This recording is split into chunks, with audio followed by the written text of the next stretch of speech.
todos, eu sou Silvana Quintana, professora do Departamento de Ginecologia e Obstetrícia da Faculdade de Medicina de Ribeirão Preto, Universidade de São Paulo, e instrutora nacional da estratégia Zero Morte Materna por Hemorragia. Nesse conjunto de videoaulas, coube a mim falar sobre a prevenção da hemorragia pós-parto.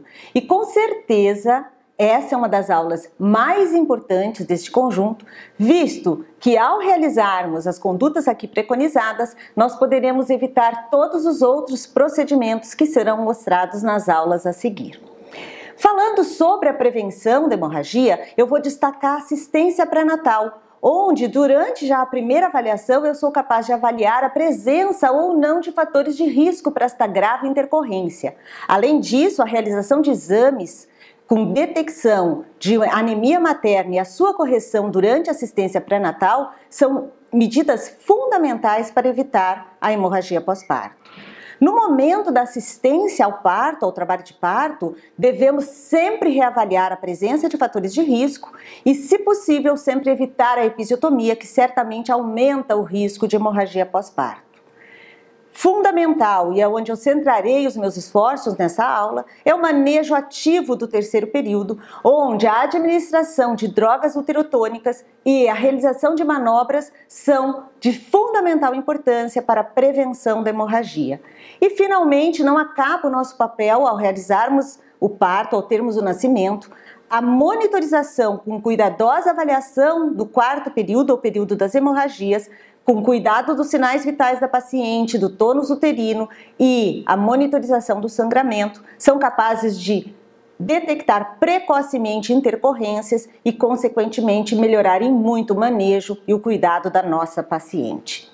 Podemos classificar as nossas pacientes como de baixo risco, médio ou alto risco para hemorragia pós-parto. E aqui eu chamo a atenção de vocês a presença de cicatriz uterina, como por exemplo cesáreas prévias, alterações da implantação placentária, anemias prévias, história prévia de hemorragia pós-parto, que são fatores importantes para que detectemos como uma paciente de risco para esta nova intercorrência nessa gestação em curso.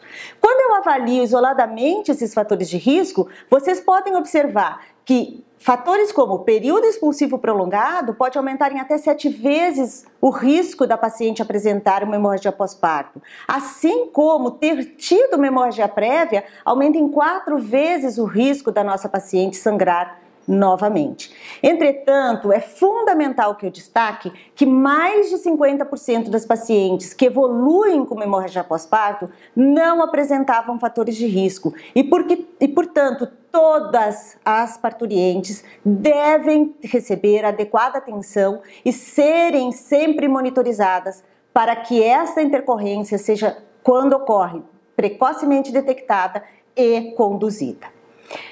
Vou focar agora no manejo ativo do terceiro período, que a gente já tem evidências nos mostrando que o risco de sangramento diminui quando ele é instituído, necessidade de uterotônicos para tratar a hemorragia pós-parto também é reduzida, assim como a necessidade de hemotransfusão e tempo para dectação placentária. E vejam que números interessantes. O manejo ativo, ele previne em mais de 50% os casos de hemorragia pós-parto. 12 manejos ativos realizados, eles evitam um caso de hemorragia pós-parto, portanto eu tenho um NNT, que é um número necessário para tratar de 12, isso é muito importante, é um excelente número. Poucos casos precisam ser realizados para prevenir um caso de hemorragia puerperal e 67 manejos ativos evitam um caso de transfusão na nossa paciente que evolui com hemorragia pós-parto. Então, é muito importante que a gente fale sobre o manejo ativo do terceiro período. E no que consiste? Consiste principalmente da prevenção farmacológica. O manejo ativo do terceiro período, a sua principal manobra é a administração de ocitocina, de uma droga uterotônica, que como estratégia zero morte será recomendada neste momento pela via intramuscular. Além disso, eu vou falar sobre a tração controlada do cordão, que é uma manobra que é adicional à administração da ocitocina. Portanto, na nossa estratégia, a ocitocina é o principal componente para a prevenção da hemorragia pós-parto. Qual é a dose? 10 unidades. por via intramuscular quando após o desprendimento do ombro fetal ou após o desprendimento do feto, agora recém-nascido. 10 unidades intramusculares. Mas há também a possibilidade dessa ocitocina ser administrada por via endovenosa. Aqui eu quero chamar atenção na dose e no tempo de administração. Caso o serviço opte por fazer a administração da ocitocina por via endovenosa, ela precisa ser administrada numa dose menor, que são 3 unidades.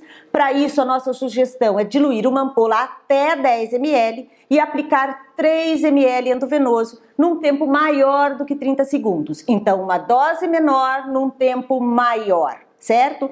Quando? No mesmo momento que faria a intramuscular, após o desprendimento do ombro anterior ou do desprendimento fetal. Se observa a gestante, a parturiente, 3 minutos. Se ela teve a contração uterina e o sangramento está normal, é iniciada a dose de manutenção. Então, o segundo aspecto, fez a ocitocina endovenosa, precisa a manutenção. Não ocorreu a contração uterina, o sangramento está aumentado, eu faço mais 3 ml de ocitocina endovenosa, mais 3 unidades. E observo mais 3 minutos. Contraiu o útero, eu passo para a dose de manutenção. Não contraiu, eu faço a última dose, mais 3 unidades de ocitocina endovenosa. Se contraiu, que é o que eu quero que aconteça, porque eu estou na profilaxia, eu passo para a dose de manutenção. Se não contraiu, pessoal, acaba a profilaxia. Se faz o diagnóstico que estamos diante de uma hemorragia pós-parto. E aí vão iniciar as manobras e as drogas que vocês verão nas videoaulas a seguir. Importante destacar que a ocitocina, se administrada rapidamente ou numa dose mais elevada do que aqui recomendada, você tem um risco grande de uma hipotensão materna severa e isso pode ser um fator de agravo à saúde materna. Então, muito cuidado na escolha da ocitocina endovenosa no sentido de administrar dose correta em tempo adequado. Se eu comparo qual é melhor, ocitocina intramuscular ou ocitocina endovenosa, eu vou dizer para vocês que a ocitocina endovenosa ela pode até ter maior eficácia na profilaxia, entretanto, uma vez que o serviço escolha essa via, ele vai precisar fazer dose de manutenção e o cuidado na dose e na administração da droga. Portanto, neste momento, a estratégia Zero Morte considera, falando para o Brasil como um todo, que a droga de escolha seja ocitocina e, em princípio, a prioridade é para a via intramuscular, 10 unidades. Outras opções, quando a ocitocina não está disponível ou ela não tem como ser armazenada adequadamente. Então, vejam, misoprostol ou ácido tranexâmico. Eu diria, a recomendação é que os serviços tentassem se adaptar para inserir a ocitocina, mas até que isso aconteça, o misoprostol pode ser uma opção, reduz a hemorragia pós-parto grave quando comparada a placebo, e o que é importante que todos saibam, a ocitocina é mais eficaz e tem menos efeitos colaterais que o misoprostol. Atualmente nós vemos aumentando na literatura o número de estudos usando o ácido tranexâmico, que é usado para o tratamento da hemorragia pós-parto, e a proposta tem sido utilizá-lo como profilaxia. Esse ácido tranexâmico na profilaxia, ele pode ser associado aos uterotônicos ou isolado, somente ele. Entretanto, nós não temos ainda um corpo de evidências científicas que nos permita substituir ou indicar o ácido tranexâmico para a profilaxia da hemorragia pós-parto no lugar da ocitocina. Outras medidas adicionais, sempre adicionais à ocitocina. A tração controlada do cordão, certo? É recomendada pela Organização Mundial da Saúde e pela Federação Internacional de Ginecologistas e Obstetras para reduzir terceiro período e também reduzir a necessidade de extração manual. Agora, importante que o serviço que adota essa manobra tenha profissionais que recebam treinamento e que não seja realizada concomitantemente a massagem no fundo uterino pelo risco de inversão uterina e aí mais uma causa de hemorragia pós-parto.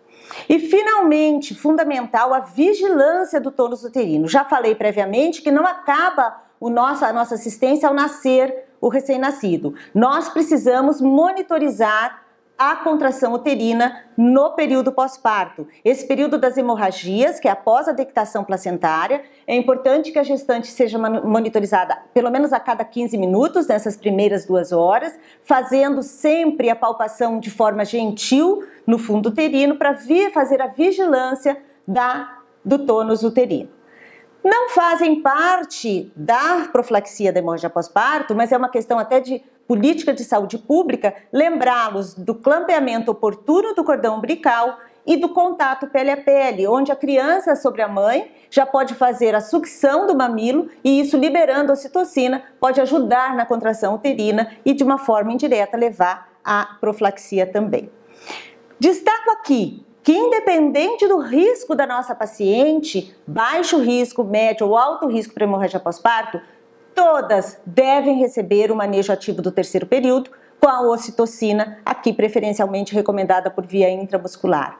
Além disso, a monitorização rigorosa da paciente após o parto, e eu vou também destacar a presença do acompanhante. Eu quero lembrá-los que o acompanhante passa a fazer parte da nossa equipe de assistência e pode muitas vezes ser a primeira pessoa a nos dar o alerta de que a sua esposa, a sua companheira, a sua filha, seja lá o parentesco que nós temos, nos aponta que ela não está bem, que está alguma coisa acontecendo errado. Então, a gente também inclui o acompanhante nessa equipe de assistência às nossas puérperas.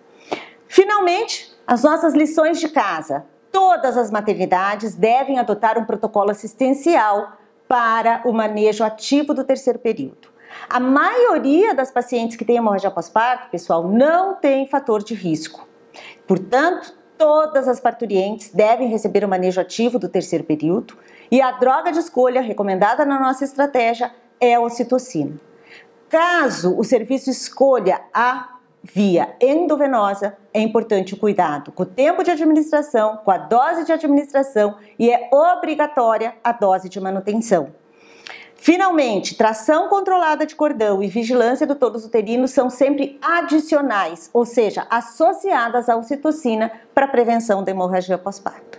Agradeço a atenção, estamos aqui como estratégia à disposição.